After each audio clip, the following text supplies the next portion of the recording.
हाँ जी, अपनी जगह पे बैठ जाइए। और हमने भी मालिक से दुआ करके आपकी हाजिरी उसके चरणों में लगवाई है। खुशियाँ आपको मिले 10-20 गुना दून सवाई है। जो भी सेवादार साध संगत यहाँ पे चल के आई है, तो अगर मुरीद एक कदम चला करता है तो अल्लाह वाहिगुरु राम सतगुर उसकी तरफ हजारों कदम चलता है। आप नन्हे से बच्चे को देखें, छोटा सा बच्चा, वो थोड़ा सा चलना सीखता है, 2 कदम चलता है, डगमगा जाता है, गिर जाता है। माँ चाहे किलोमीटर दूर हो, वो दौड़ी चली आती है। तो भगवान सतगुरु मालिक तो दोनों जहां की माँ है। आप एक कदम चलेंगे तो वो हजारों कदम जरूर चल के आएगा और अपनी दया में रहमत से माला माल आपको जरूर कर जाएगा। क्योंकि प्यार मोहब्बत के राह पे चलना अगर गुनाह है तो कोई संविधान में इस गुनाह का कानून बना दे कि भाई प्यार मोहब्बत के राह पे नहीं चलना, राम राम नहीं करना, अल्लाह अल्लाह नहीं करना, वाहिगुरु वाहिगुरु नहीं करना। ऐसा कोई संविधान बन जाए ताकि हर कोई छोड़ दे। और फिर देखो दुनिया कितनी देर रहती है, बस परले आने में ज़्यादा देर नहीं लगेगी। तो फ़कीर संत उस परले से ही लोगों को बचाने के लिए अल्लाह वाहिगुरु राम का नाम बताया करते हैं, प्यार मोहब्बत की राह पे चलाया करते हैं। पर हैरानी ये है कि जब राम नाम अल्लाह वाहिगुरु गॉड खुदा रब की याद करने वाले भक्ति करते हैं, इबादत करते हैं, कहा जाता है जी आप शरेआम ना करो, चलो अपने घर में कर लो जी। घर में भी करते हैं तो कहते घर में भी ना करो। हैरानी की बात है, राम नाम दबा के इंसान क्या चाहता है, क्या भला होगा, क्या शांति मिलेगी, क्या सुख मिलेगा? उससे और गुंडागर्दी बढ़ती है। और एक दिन जो कहते हैं हमारे लिए ये बाढ़ है गुंडागर्दी, वो बाढ़ ही उनको खा जाती है। तो इस भरम में जो लोग लगे हुए हैं, जो गलत इस्तेमाल करते हैं अपने अधिकारों का, कोई परवाह नहीं करते राम नाम वालों की, उनको कायर समझते हुए बुरा करते हैं, बुरा सोचते हैं, घर में भी उनको बैठने नहीं देना और घर में भी राम नाम करने नहीं देना और सब कुछ उनको ही दबाना। अब घर में राम नाम कोई ले नहीं सकता, क्या ये गुनाह है? तो राम नाम लेना इस देश में खास करके, चाहे आप अल्लाह कहो, चाहे वाहिगुरु, चाहे राम कहो, चाहे गॉड, पूरा आपको अधिकार है। आप इस देश में किसी भी धर्म में रहते हुए मालिक का नाम ले सकते हैं, ऐसा सुनने में आया है। क्योंकि देखने में तो नहीं आ रहा, देखने में तो जिसकी लाठी उसकी भैंस नजर आ रही है, पर हमारे भी अल्लाह राम के पास बहुत लंबी लाठी है। वो ओम हरि अल्लाह वाहिगुरु, उसका हाथ यहां तक पहुंच जाता है, वहां तक किसी का पहुंचता ही नहीं। वो तो 7 समुंदर पहुंच जाता है। इसलिए तो उसे अल्लाह वाहिगुरु गॉड खुदा रब कहा जाता है। तो वो प्यार मोहब्बत का एक ऐसा जीती जागती मिसाल है कि उसके मुरीद प्यार मोहब्बत को त्यागते नहीं। पर शैतानी नाच जब कोई हद से ज़्यादा गुजर जाता है तो अल्लाह वाहिगुरु राम वो मालिक उनको फिर अपने तरीके से सब समझा भी सकता है। तो यही मालिक से दुआ है, यही सतगुर से दुआ है, अल्लाह राम से दुआ है कि हे मालिक, हे दाता, हे रहबर दाता, इतनी हिम्मत, इतनी शक्ति दे सारे तेरी साथ संगत को, तेरे उन प्राणियों को जो प्यार मोहब्बत की राह पे चल रहे हैं। जैसी भी कठिनाई आए वो 10-20 गुना बढ़ के और तेरे राम नाम और प्यार मोहब्बत की राह पे चलें, ताकि दोनों जहां की खुशियों से सारी कुलों का वो उद्धार करके ले जाएं। तो भाई बड़ी अजीब हालत है आज के युग में, कलयुग में। बड़ा ही बुरा वक्त है, लेकिन जो अल्लाह वाहिगुरु राम से जुड़े हैं, सच्चे दिल से अपने पीर फकीर गुरु सहवान महापुरुषों का सत्कार करते हैं, तो हर धर्म में लिखा है नफरत नहीं, ईर्ष्या नहीं, अहंकार नहीं, दीनता, नम्रता और दृढ़ता, गैरत के साथ प्यार मोहब्बत के राह पे बढ़ते जाओ। मंजिल आपके पास जरूर चल के आ जाएगी। तो भाई, आप के अंदर एक जज्बात है, आपके अंदर एक भावना है। कल 2 दिन हो गए ऐसे लोगों से मिलते हुए जिनका राम नाम जिन्होंने लिया और उनका वो हशर किया गया कि उनको मार पिटाई की गई, पत्थर मारे गए। लेकिन जब उनसे बात की, जख्मी हैं वो, हालांकि 80-80 टांके भी सिर पे आए हैं, लेकिन ऐसे बहादुर, ऐसी मालिक की रहमत, वो ये कहते हैं कि नहीं गुरुजी ऐसी तो कोई बात ही नहीं हुई, मुझे तो पता ही नहीं चला कि मेरे ऐसे कुछ हुआ है। हालांकि टंके बता रहे हैं कि 80 टंके कोई छोटी बात नहीं होती। एक आदमी को 20 आदमियों ने ढा लिया, उसके ऊपर गिर गए, लाठी तलवार जो भी चलाया, पर वो कहने लगा जी मेरे को तो यूं लगा मेरे पीठ पे किसी ने गद्दा बांध दिया है। तो जो 20 आदमियों के सामने एक आदमी नीचे पड़ा हुआ उसको मार रहे हैं, उसके गद्दा बांध सकता है तो वो दूसरों के गद्दे खोल भी सकता है। तो भाई, वो दया का साकर, रहमत का दाता, ऐसी रहमो करम, ऐसी दया में रहमत बरसाता है कि ये देखा है वो बेचारे रो रहे हैं, चिल्ला रहे हैं, लेकिन कोई सुनने वाला नहीं है। इतनी बड़ी हैरानी की बात है। तो साथ संगत इस बारे में जरूर सोचे, विचार करें, क्योंकि माना कि कोई जुल्म कर जाता है, लेकिन जो अधिकारी गण होते हैं वो किस लिए होते हैं? सिर्फ इसलिए कि जिन पे जुल्म किया गया है उनको प्यार मोहब्बत से बात करें, उनको समझाएं। उल्टा वो उनको डांट रहे हैं, आप होते कौन हो, ये क्यों वो क्यों, इतना अकड़ अकड़ के, क्योंकि उधर से शायद कुछ ना कुछ मिलता होगा ऊपर नीचे से कहने को। फिर बुरी बात, सच्ची बात कड़वी जो लगती है ना, किसी ने कह दिया उनको कि आप शायद उधर मिले हुए हैं, फिर उछलते हैं हमें ऐसा बोला क्या। तो नहीं बोला तो जो दीन दुखी हैं, जिनके साथ इतना अत्याचार हो रहा है, तो उनकी मदद क्यों नहीं की जा रही? क्यों नहीं उनको कोई मिलने आता कि वो इतने तड़फ रहे हैं, हॉस्पिटलों में पड़े हुए हैं, क्यों नहीं उनकी तरफ ध्यान दिया जाता? सिर्फ इसलिए ना कि ये तो राम नाम वाले हैं, एक दबका मारो बैठ जाएंगे, इनसे क्या लेना देना है। हाँ, वहां जाके कोड़े हो जाते हैं। अजीबोगरीब बात है। तो भाई, इससे देश में अमन चैन कायम हो ही नहीं सकता। और आपको बताया ना, ऐसी बाढ़ उनको ही खा जाएगी एक दिन, क्योंकि जो सोचता है ये रखवाली के लिए, ये शायद मेरी वाह के लिए है, बाढ़ ही खेत को खा जाया करती है जब कोई उसे संभाला नहीं करता। तो भाई, ये जरूरी है, इस राम नाम में हर किसी के अंदर प्यार मोहब्बत का जज्बा है और वो हमेशा रहेगा। प्यार मोहब्बत के मार्ग पे चलना, शांति के अनुसार चलना, इसमें कोई दो राय नहीं, ये हमारा असूल है। लेकिन इस असूल का मतलब ये भी नहीं है कि कोई कायर है या कोई डरपोक है। हर कोई अल्लाह वाहिगुरु का नुमाइंदा है, उस अल्लाह वाहिगुरु गॉड खुदा रब की भक्ति इबादत करने वाला है, और उसे पता है तिल बड़े नराई घटे जो लिख दी करतार। जितने परमात्मा ने श्वास लिख दिए, कम ज्यादा हो ही नहीं सकते, तो फिर डर किस चीज का? तो मालिक के प्यारों के अंदर ऐसी कोई कायरता नहीं होती, लेकिन उनका मार्ग प्यार का है, उनका मार्ग मोहब्बत का है। रास्ता एक ऐसा है जिसमें प्यार, दीनता, नम्रता कुट कुट के उनके अंदर भरा हुआ, ठुस ठुस के उनके अंदर भरा हुआ है। तो यही प्यार मोहब्बत का जज्बा जब बेमिसाल हो जाता है, तो शांति भी इंसान के नाक में नकेल डाल सकती है, प्यार मोहब्बत भी लोगों के नाकों में नकेल डाल देता है। ऐसा इतिहास में बहुत बार हुआ है। तो आपसे गुजारिश यही है कि भाई, आप राम का नाम हमेशा लेना है, ये दृढ़ता से लेना है, बल्कि कम होने का तो सवाल ही नहीं होता। और जो भी कोई परेशानी है, मिल बांट के उसको दूर करना है। जब नाउमीदें हो जाए, जब ऐसे लोग जो हिंजड़े से भी गिरे हुए हों, क्या उम्मीद की जा सकती है? लेकिन फिर भी एक हमारा मालिक है, वो अल्लाह वाहिगुरु राम, वो गॉड खुदा रब, जो दोनों जहां का साथी है। और जब सब कुछ उसका है, तो फिर भय किस चीज का? आपको इस बात पे एक बात सुनाते हैं।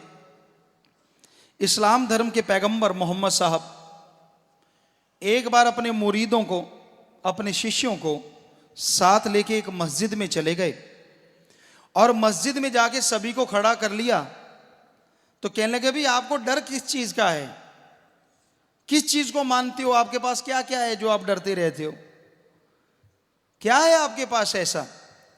तो कोई खड़ा होकर बताने लगा, मेरे पास जी 100 गऊ है, इतनी भेड़ बकरियां हैं, इतने ऊंट हैं, इसलिए थोड़ा बाल बच्चे हैं, थोड़ा ऐसा रहता है। ऐसे लोग आते गए, बात सुनाते गए, आते गए, बात सुनाते गए। आखिर में उनके मुरीद जो सबसे प्रिय थे, अली, उनको बुलाया। वो आए, कहने लगे, बोल भाई तू, तेरे पास क्या है? कहने लगा, जी मुझे कोई भय है ही नहीं। कहने लगे, क्यों, तेरे पास कुछ है कि नहीं? हालांकि सब कुछ था। तो क्या बोले? मेरे पास है। कहने लगे, क्या है? कहते, तू और अल्लाह, दो को मैं जानता हूं, तीसरे से कुछ लेना नहीं।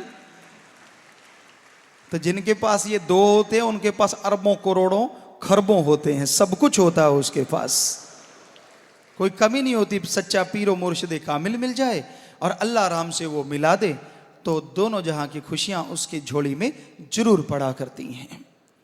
तो भाई पीर फकीर मालिक से हमेशा दुआ करते हैं, करते रहेंगे। और सासंगत जिस तरह से जुड़ी है तो ये एक मालिक के प्यार मोहब्बत की निशानी है, प्यार मोहब्बत की राह पे चलने वालों की निशानी है कि कितना भी कोई जुल्मों सितम कर ले, ये प्यार मोहब्बत के परवाने ना रुके थे, ना रुके हैं और ना कभी रुकेंगे। ये तो अपने प्यार मोहब्बत की राह पे बढ़ते जा रहे हैं और बढ़ते ही जाएंगे। और यही मालिक से दुआ है कि हे अल्लाह, हे वाहिगुरु, हे राम, हे सतगुरु मुर्शिद कामिल दाता रहबर, जो भी तेरे से प्यार करने वाला है, तेरे नाम का अधिकारी बन चुका है, उनके अंदर इतनी हिम्मत, इतनी शक्ति दे कि वो प्यार मोहब्बत की राह पे दृढ़ता से बढ़ता जाए। जैसे एक अंगद का पैर बड़े से बड़े राक्षस नहीं उठा सके, ऐसे तेरे मुरीदों के कदम बन जाएं कि वो आगे बढ़ते जाएं प्यार मोहब्बत में और कोई उनको टस से मस ना कर सके। सो सारी साथ संगत आप मिलके नारा बोलें और मालिक की दरगाह में ये मंजूर हो। धन धन सदगुरु तेरा है आसरा।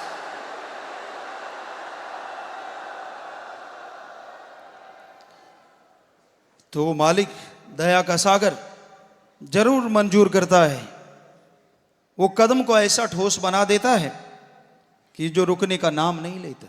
क्योंकि हमारे कदम समाज को सुधार रहे हैं। हम कौन होते हैं सुधारने वाले? वो हमारा साईं, हमारा खसम अल्लाह वाहिगुरु राम हमारे अंदर बैठ के सब कुछ सुधरवा रहा है। क्या 7 दिनों में एक दिन भूखा रह के लोगों को खाना खिलाना गुनाह है?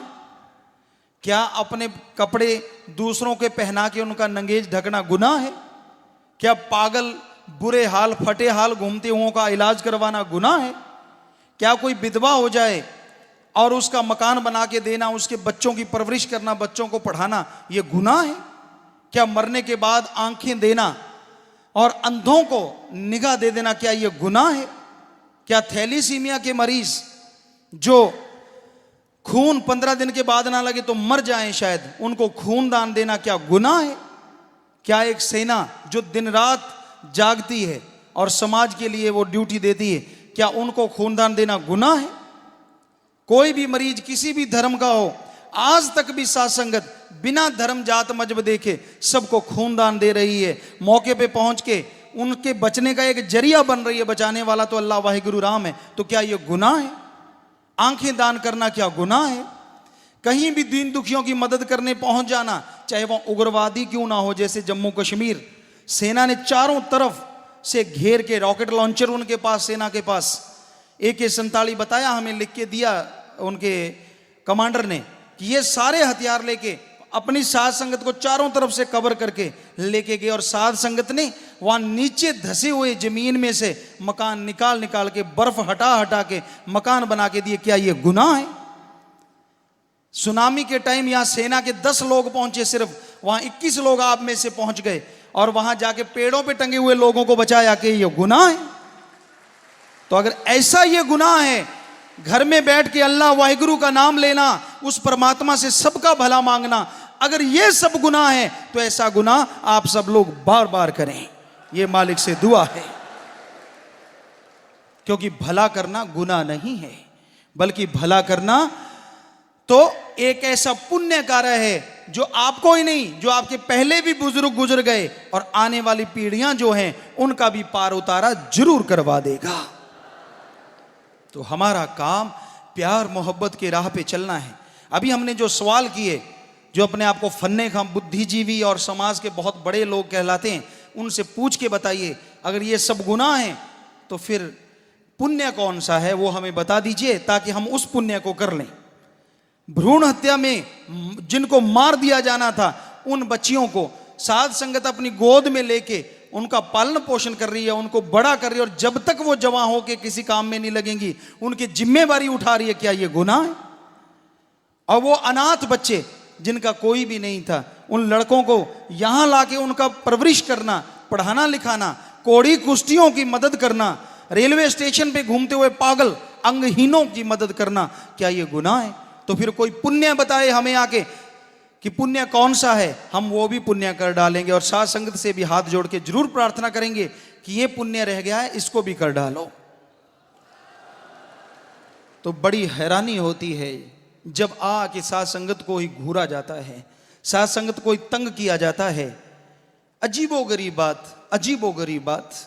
बड़े ऑफिसर सज्जन आया करते, हमारे बुजुर्ग, हमारे पिताजी जिन्होंने हमें जन्म दिया, तो उनके यहां पे महाराज गंगा सिंह आया करते थे। शायद आप जानते हो, राजस्थान के महाराज गंगा सिंह जो अपने आप में बहुत मशहूर, गंगा नहर वो लेके आए, गंगा नगर उन्होंने बनाया, बिजली वो लेके आए राजस्थान में, ट्रेन वो लेके आए, बहुत कुछ उन्होंने कार्य करवाया। खुद हीरे मोती धरती में हल जोत के उन्होंने कि मेरे जितनी भी प्रजा है ये हीरे मोती उगलाए, इसलिए मैं नहर लेके आया हूं।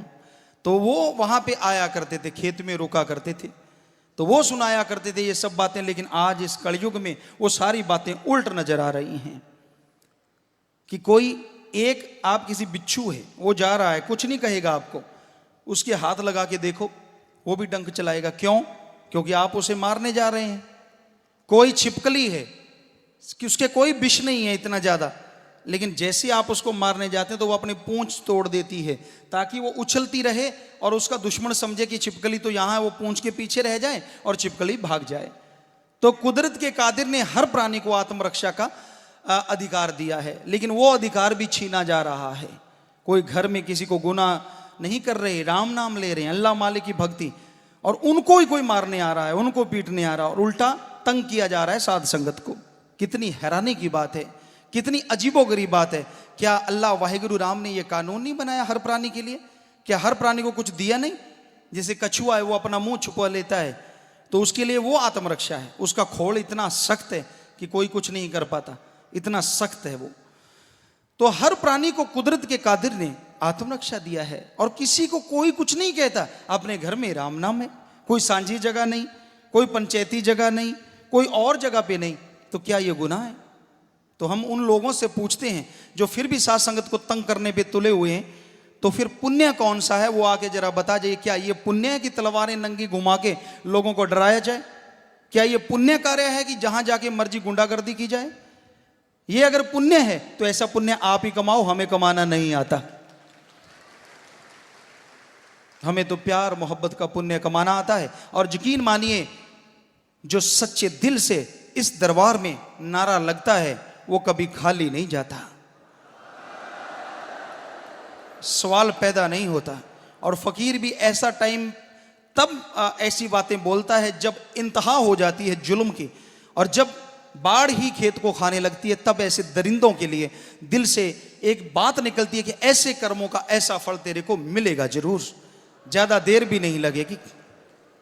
तो भाई वो मिल रहा है फल, बुरा हाल है, तिगड़ी नाच नचा रखा है मालिक ने सबको, और मिलेगा। आप देखेंगे सब जो ऐसे गुनाह करता है, जो ऐसे पाप में शरीक है, वो जरूर जरूर एक दिन नंगा होगा। सबके सामने बिना वजह एक भक्तों के दिल को तड़फाना, तो उनके जो गुरु होते हैं वो उनके माँ बाप होते हैं। आप भक्त हैं, आप अगर मुरीद हैं, तो गुरु का दिल भी माँ बाप से बढ़ के पसीज जाता है। उसकी अंदर से एक कुरलाहट पैदा हो जाती है, एक जख्म हो जाता है अंदर, और वो उस जख्म को लेके मालिक की दरबार में पेश हो जाता है। क्या हमारे मुरीदों ने ये गुनाह किया है कि तेरा नाम लेते हैं, और गुनाह करने वाले उनको शरेआम सताते हैं, हे मेरे मौला, हे मेरे दाता, तू फिर कब रहमो करम बरसाएगा? अभी मौका है, तू रहमो करम बरसा दे, अपने मुरीदों की झोलियां लबालब भर दे, और जो तेरा नाम नहीं लेना जाता वो तू जानता है कैसे करता है। हिरण्यकश्यप को भी तूने संभाला था, हर किसी को तू संभाल लेता है। तो ऐसे हिरण्यकश्यप कई बन के घूम रहे हैं, पर वो रहबर दाता, वो अल्लाह वाहिगुरु राम, वो जरूर सुनता है। जब मुरीदों का दिल दुखी होता है, ये थोड़ा ही ना होता है कि गुरु पीर फकीर आराम से एसी छोड़ के पड़ जाएगा, सवाल ही पैदा नहीं होता। उसके अंदर भी एक आग लग जाती है, वो तड़फता है अपनी औलाद के लिए।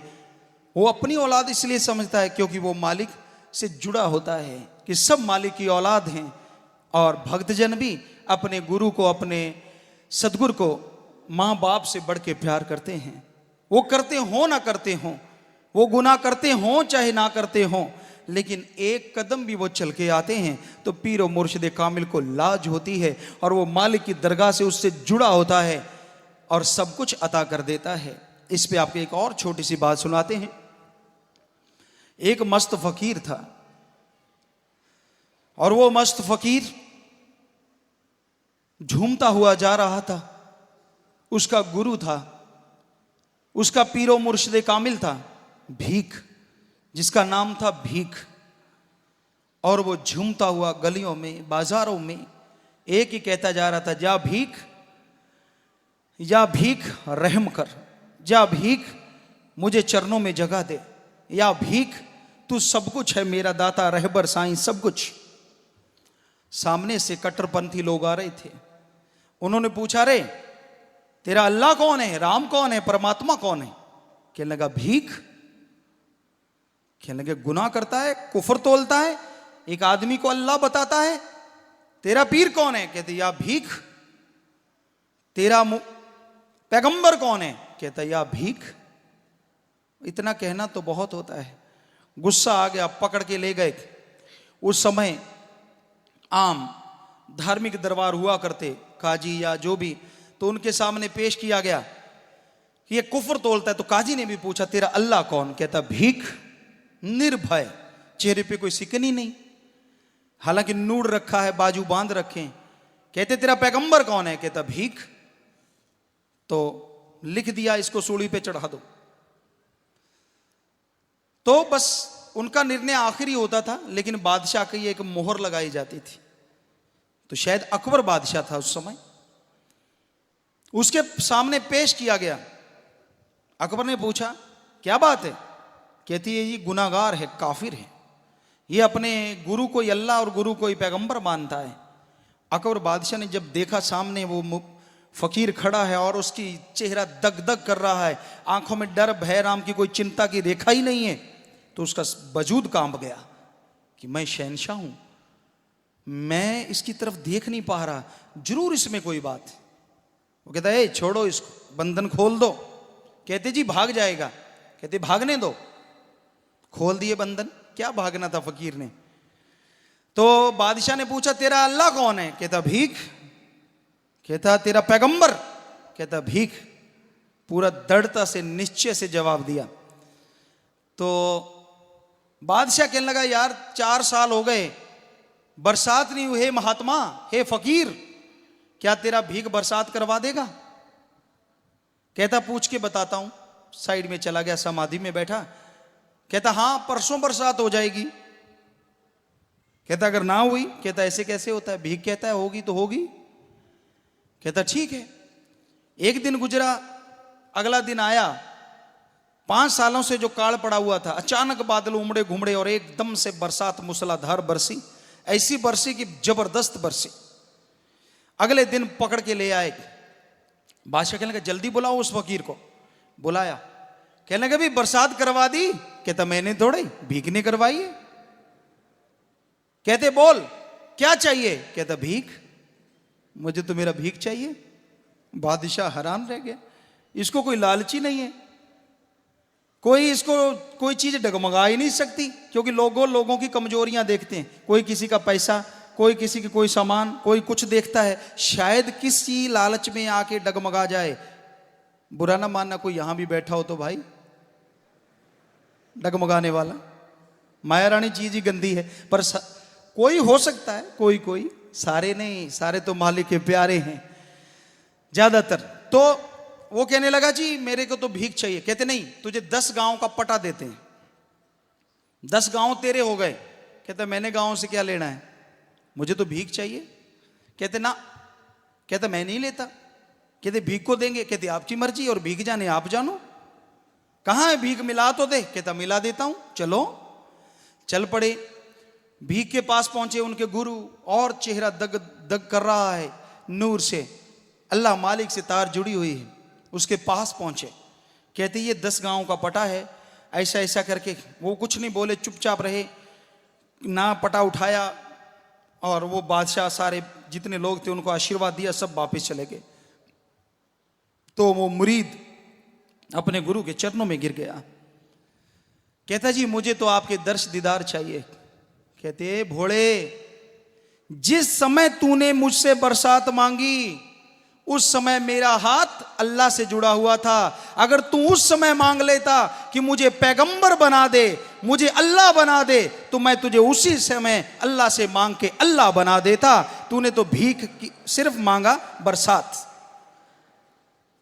तो मुरीद की आंखों से अश्रुधारा गदगद पूरी बह रही है और वो हाथ जोड़ के थोड़ा दूरी पे बैठा है।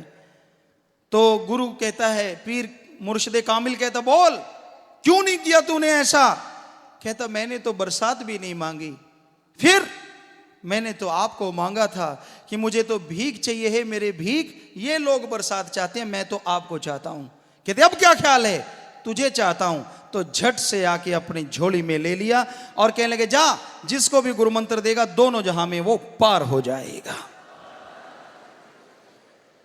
तो भाई हकीकत है, फकीर जब तक इंतहा नहीं होती कुछ नहीं कहते। दुआ के लिए हाथ उठता है, लेकिन जब लोग बदकर्म हद से ज्यादा करते हैं, पाप बेइंतहा करते हैं, तब उनके अंदर जो उनका मालिक सतगुर है वही एक तरह से चित्कार उस मालिक की दरगाह में हाजिरी लगा देता है। उसकी अपनी चित्कार नहीं होती, संतों की चित्कार का कोई लेना देना नहीं, लेकिन जितने भी मुरीद होते हैं उनकी चित्कार जब एक फकीर के अंदर घुस जाती है तो समेत फकीर और समेत साध संगत की चित्कार उस अल्लाह वाहिगुरु राम के दरबार में जाके पेश होती है। और वहां कोई अपील पैसे दे के नहीं कर सकता, कोई नोटों से किसी को नहीं खरीद सकता। वहां पे मालिक की दरगाह में जैसी सच्ची चित्कार आती है, मालिक उसे फौरन मंजूर कर लेता है और हाथों हाथ जलवे दिखाने शुरू भी कर देता है। तो ये साध संगत की चित्कार है, उन प्यार मोहब्बत के रंगे हुओं की चित्कार है, जिनका पेशा प्यार है, जिनका पेशा अपना सच्चा सदगुरु मुर्शिद कामिल यार है, जो अल्लाह राम से बेइंतहा प्यार करने वाले हैं, जो किसी को दुख देने वाले नहीं हैं। पता नहीं क्यों भय पड़ गया कहीं ये राज ना करने लग जाएं। अरे राज से हमने दाल लेनी है। हमारा तो एक ही असूल है कि जितनी भी बुराइयां, जितने भी पाप, जितने भी नशे, जितने भी गुनाह हैं, उनको हटाया जाए ताकि इस धरती पे फिर से स्वर्ग जन्नत बन जाए। हर कोई एक दूसरे से प्यार मोहब्बत करे और हर किसी का चेहरा हमारे धर्म शास्त्रों पवित्र वाणी के अनुसार खिला रहे, हर कोई मस्तो मस्त रहे और किसी से कुछ लेना देना नहीं। क्यों मोक लगी हुई है, कुछ लेना देना नहीं है किसी से, कोई मतलब नहीं है किसी से, सिर्फ अल्लाह वाहिगुरु राम से प्यार है और उसकी ही चर्चा करनी है। सिर्फ यही चर्चा है, यही विचार है। तो भाई आप भी अल्लाह मालिक की भक्ति इबादत करें, उसकी याद में जुट जाएं और जब भी भक्ति करो तो जरूर प्रार्थना करो, जरूर प्रेयर करो जो आज से करवाई है, जो आपने आज की है उसकी दरगाह में। आखिर कितनी देर रहेगी, ज्यादा देर नहीं, अंधेर तो है ही नहीं, थोड़ी देर है लेकिन वो भी ज्यादा देर नहीं। जब आप लगातार उसकी दरगाह में अपने आंसुओं का नजराना चढ़ाते रहोगे, बैराग में आके उस अपने अल्लाह वाहिगुरु राम को याद करोगे, तो वो एक आंसू को मोती हीरे बना देता है। हमने मोती हीरे नहीं बनाने, उसके चरणों की धूल धो के पी लेनी है। बस यही दुआ करनी है, हे मेरे दाता रहबर ये अपने चरणों में कबूल कर। तो जरूर वो कबूल करता है, मंजूर करता है जी। तो इस पे यही बात हम आपसे बार बार कि हमें प्यार मोहब्बत के पुजारी हैं और प्यार मोहब्बत शांति का मार्ग हमारा वो मार्ग है जो आदिकाल से चला है। हमें ये नहीं है कि कोई क्या कर रहा है मालिक जाने, लेकिन यह जरूर है कि हमें राम नाम से क्यों हटाया जा रहा है, क्या गुनाह है। एक बार कोई साबित कर दे कि राम नाम लेना गुनाह है, फिर तो मान ले। कोई साबित करे किस लिए गुनाह है, किस लिए पाप है।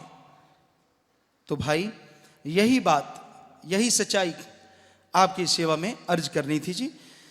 तो आप बहुत ही प्यार से बैठे हैं, थोड़ा सा समय आपका लेंगे। काफ़ी आज बलाक आए हुए हैं, तो आपसे प्रार्थना है, काफ़ी सारे बलाक हैं तो उनके नाम बोलेंगे और आप जिसका नाम बोला जाए खड़े जरूर हो जाया करें।